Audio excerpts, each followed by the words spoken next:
Hola a todos, mi nombre es Leonardo Yeladaki. Hoy les voy a hablar de la filosofía del lenguaje, empezando con un breve resumen de qué es. La filosofía del lenguaje es la rama de la filosofía que estudia el lenguaje en sus aspectos más generales y fundamentales, como la naturaleza del significado y de la referencia, la relación entre el lenguaje, el pensamiento y el mundo, el uso del lenguaje, la interpretación, la traducción y los límites del lenguaje. La filosofía del lenguaje se distingue de la lingüística en que sirve de los métodos empíricos para llegar a sus conclusiones. Además, la filosofía del lenguaje generalmente no se hace diferencia entre el lenguaje hablado, el escrito o cualquiera de otras de sus manifestaciones, sino que estudia aquello que es común a todas ellas. Por último, los lingüistas en general estudian el lenguaje como fines descriptivos, analizando sus formas, niveles y funciones. En cambio, el enfoque de los filósofos del lenguaje es más abstracto y desligado de la descripción práctica de los lenguajes particulares. Algunos de los filósofos que aportaron a la filosofía del lenguaje fue Locke. El libro 3 del ensayo sobre el entendimiento humano es la primera obra en la que se expone de forma sistemática las tesis semánticas basadas en el giro epistemológico cartesiano. Constituye en cierta medida el primer libro de filosofía del lenguaje porque en él se abordan explícitamente problemas epistemológicos ligándolos a problemas semánticos.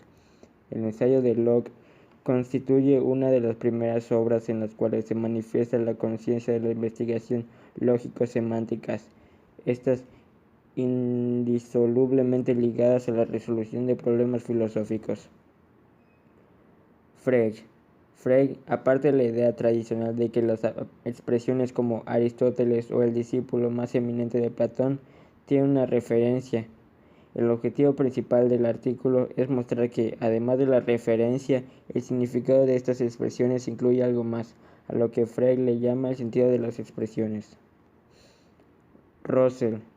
Quizás la contribución más significativa de Russell a la filosofía del lenguaje es su teoría de las descripciones, presentada en su ensayo On Denoting, publicado por primera vez en 1905 en el Journal de Filosofía Mind, el cual el matemático y filósofo Frank Ramsey describió como un paradigma de la filosofía. La teoría es normalmente ilustrada utilizando la frase "el actual rey de Francia", como el actual rey de Francia es calvo. ¿Sobre qué objeto se trata esta proposición, dado que no existe la actualidad de un rey en Francia? El mismo problema surgiría si hubiera dos reyes de Francia en la actualidad. ¿A cuál de ellos se refiere el rey de Francia? Geoffrey Leach ha dicho que existen esencialmente dos tipos diferentes de significados lingüísticos, el conceptual y el asociativo. Para Leach, el significado conceptual de una expresión tiene que ver con la definición misma de las palabras y las características de sus definiciones. En tipos de significado se trata usando la técnica llamada del análisis de la característica semántica. El significado conceptual de una expresión inevitablemente involucra tanto la definición como la extensión.